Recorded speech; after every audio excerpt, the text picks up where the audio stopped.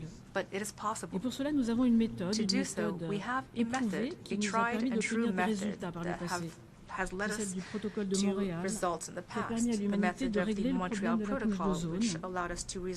C'est celle que nous avons déployée pour aboutir ensemble à l'accord de Paris en 2015. C'est aussi cette méthode qui doit faire entrer en vigueur bientôt, dès que possible, le traité BBNJ pour protéger les aires marines, ou encore celle qui permettra d'atteindre les objectifs ambitieux de l'accord de Montréal sur la biodiversité et d'adopter, nous le souhaitons, un accord juridiquement contraignant pour éliminer la pollution plastique. Cette méthode, la seule qui vaille pour aller au-delà de la prise de conscience, donc agir avec résolution, engagement, responsabilité, c'est le multilatéralisme.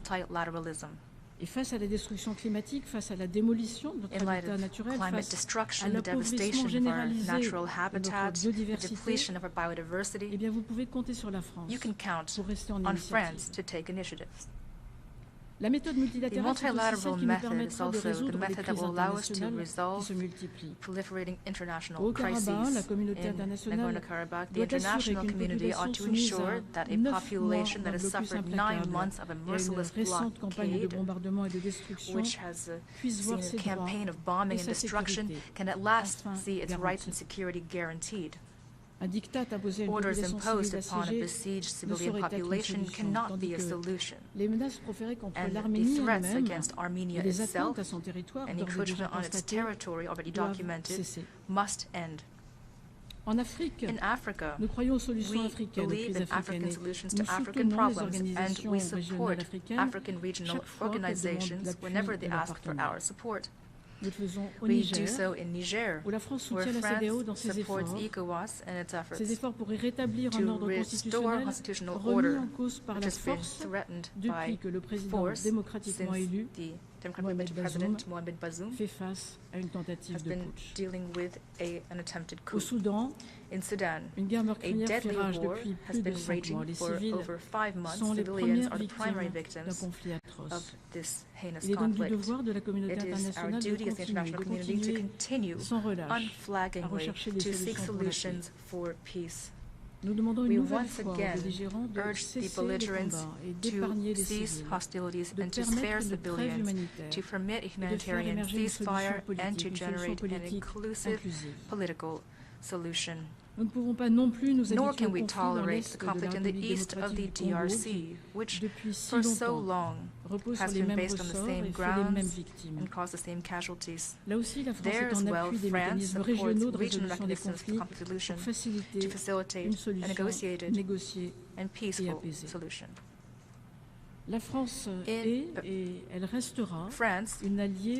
and remains a reliable and faithful ally of African regional organizations when they fight for peace, development, democracy, and the security of the continent. In a Middle East that is redrawing itself, France is also playing its role by staunchly supporting dialogue and cooperation. We continue to take part on the invitation of our partner Iraq in the Baghdad process, in this unprecedented format for dialogue between all the region's countries. They will be once again meeting very soon to work on specific projects to meet the clear need for cooperation between these countries. As for Israel and Palestine, we will continue as well our efforts for peace that guarantees to each state and people, that guarantees to each people state, as well as secure, recognized borders based on the 1967 lines with Jerusalem as the capital. The two-state solution is the only possible path forward for lasting and just peace. In a changing environment, the UN must also adapt, and France supports the ambitious reform agenda of the Secretary General of the United Nations and contributes actively to the work on the Summit for the Future for next year. We must also find momentum of the Security Council reform. And speaking of an expansion, of course, of the Council, for a long time we've supported greater African representation, including among permanent members, as well as the candidacy of the G4. I'm also speaking about regulating the right to veto in the case of mass atrocities. This would allow it to regain effectiveness within the Security Council. President, ladies and gentlemen, France, in line with its traditions, will be present so that we can come together, United Nations, to address global challenges and threats to international peace and security, as well as attacks on our common principles. To this end, SG Guterres can count on the unwavering support of France. We must act now together for the salvation of us all. Thank you.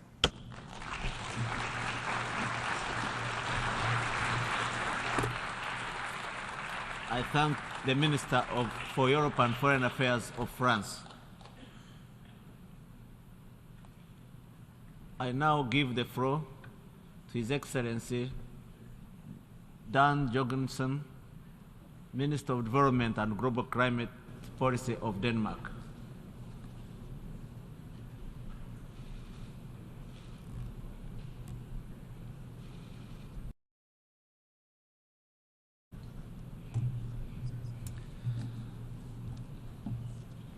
Mr. President, Mr. Secretary General, distinguished delegates. The world is off track. This is the uncomfortable truth. 8 years ago, we adopted the 2030 Agenda for Sustainable Development. Denmark had just assumed the presidency of the General Assembly. The adoption of the SDGs was a proud moment, not just for Denmark, but for all of us. A historic moment where we, the United Nations, launched a transformational agenda. Today, we need transformational action, urgently and on a massive scale. We need to get the SDGs back on track. We need to fast-track the green transition and accelerate climate adaptation. And we need to revitalize multilateralism and bring the UN and other institutions of global governance firmly into the 21st century. These are immense tasks, but they are neither impossible nor optional. It is the duty of our generation to get the world back on track, to break the vicious circle of distrust and division that is undermining our ability to act collectively, and to replace this vicious circle with one of trust and solidarity, as highlighted in the overarching theme for this year's UNGA. Trust is not built on the promises we give. It is built on the promises we keep. Mr. President, halfway to 2030, only 15% of the Sustainable Development Goals are on track to be realized.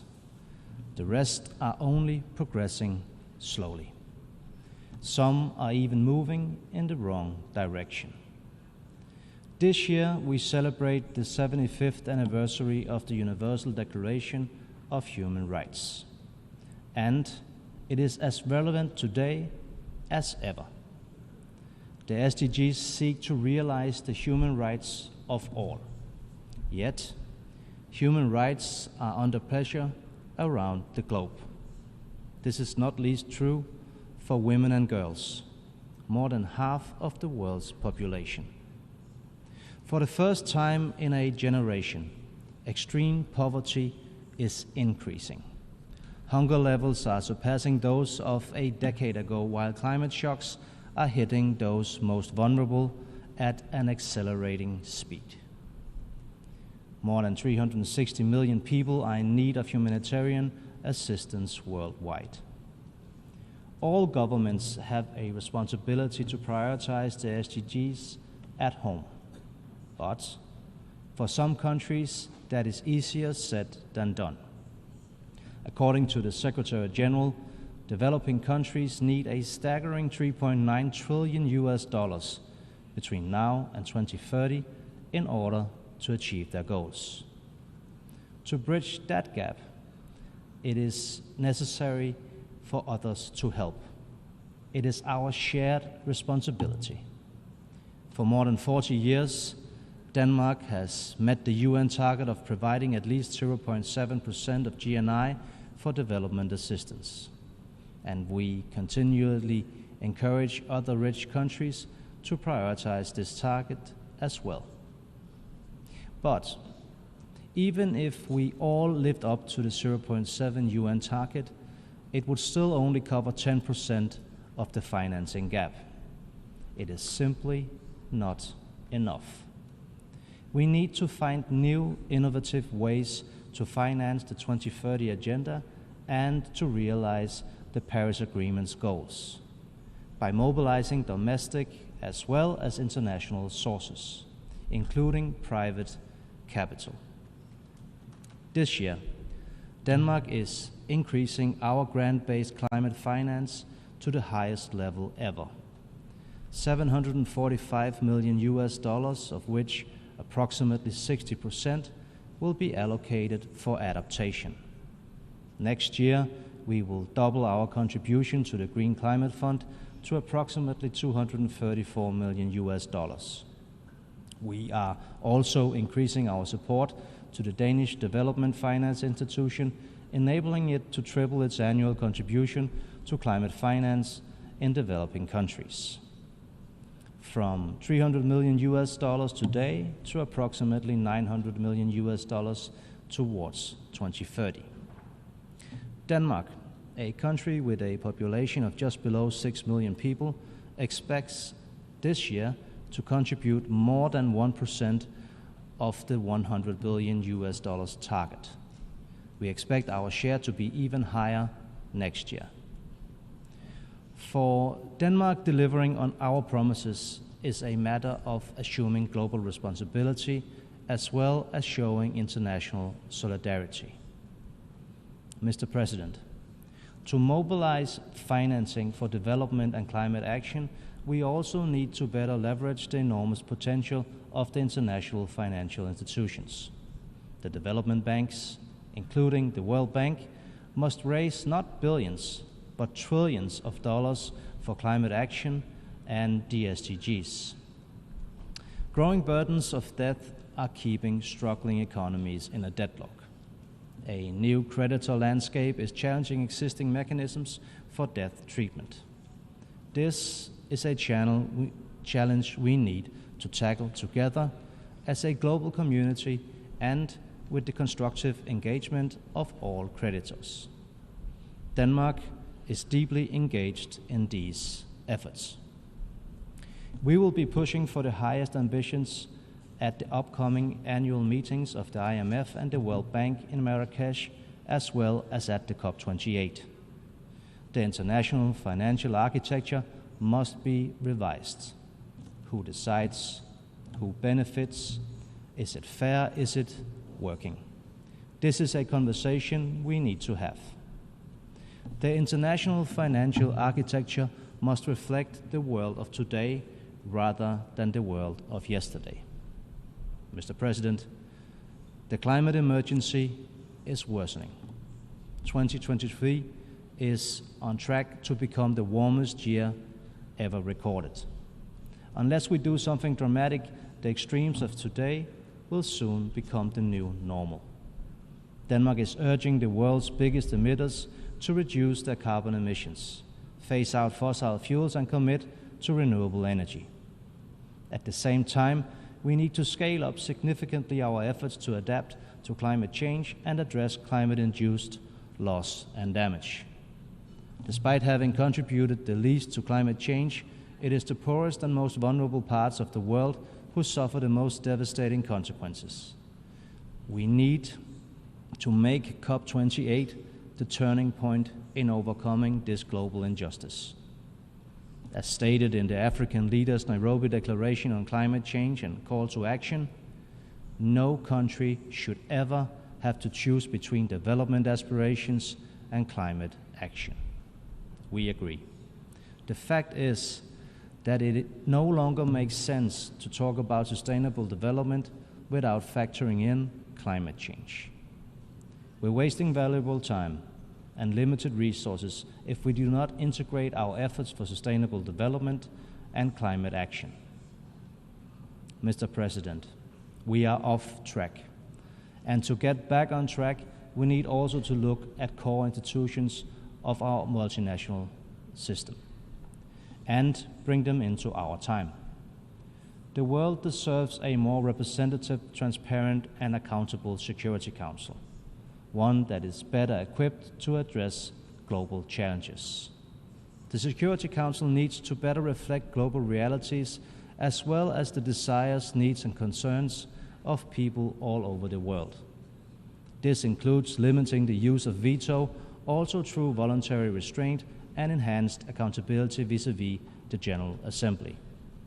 Denmark has been, and will continue to be, actively engaged in this discussion. To improve and strengthen our collective ability to prevent conflict and sustain peace, we need a new approach. The Secretary-General's new agenda for peace is a timely contribution to the debate. Denmark welcomes its call for a renewed focus on conflict prevention and peacekeeping. As a current member of the Peacebuilding Commission and a major donor to the Peacebuilding Fund, We know it is one of the most valuable and efficient tools in the UN toolbox. Next year's Summit of the Future and the process leading up to it is a timely opportunity to move the discussions on this and other reform issues forward, based on the UN Secretary General's proposal of our common agenda. Mr. President, trust in multilateral cooperation is based on the universal respect for the rules that are underpinning it, and on accountability for violations of those rules. Russia's blatant disrespect of the most fundamental principles of the UN Charter, including the principle of territorial sovereignty, is a tragedy for the United Nations. It is a look into a brutal world where international law has lost respect among nations and might is right. The war is not just an unspeakable tragedy for the people of Ukraine, it has devastating effects for the people around the world, food shortage and other global consequences of this senseless war. Denmark supports all meaningful efforts to stop Russia's aggression against Ukraine. We stand firmly with Ukraine and their charter-based rights to defend their territory. And we support President Zelenskyy's peace formula for a just peace. We encourage all countries to do the same. Denmark seeks full accountability for Russia's unlawful war of aggression against Ukraine. This includes responsibility for crimes under international law as well as reparations. Ensuring that Russia and its representatives are held to account is a shared responsibility for us all as members of the United Nations. Mr. President, we take hope in the fact that following Russia's attack against Ukraine and against the UN Charter, we have seen overwhelming support for the Charter among UN member states. This we must build on. We have no choice. The major problems of our time are interlinked, and their solutions are interlinked as well. We can only solve the problems of our time through international cooperation. We must not allow the irresponsibility of some countries to derail and destroy our collective efforts to find common solutions to shared problems. Mr. President, yesterday Denmark was proud to sign the Peace Treaty that we adopted earlier this year. The treaty provides legally binding instruments for protecting and safeguarding the health of our oceans, a task vital to advance SDG number 14. It also holds tremendous symbolic value. It shows that despite growing tensions and division, we can still come together and find common ground. At a time when positive news is hard to come by, that is very encouraging. Keeping that in mind, Denmark will do our part to create tangible results, compromises and solutions in the UNGA 78th session that stands before us. This is the spirit of cooperation we want to bring to the UN and that we hope to bring to the UN Security Council in 2025 and 26. We believe this spirit of cooperation will bring the world back on track. Thank you.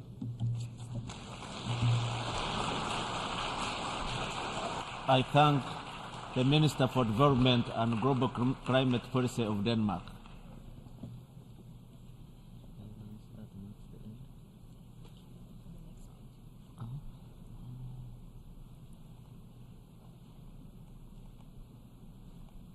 We have had the last speaker in the general debate for this meeting.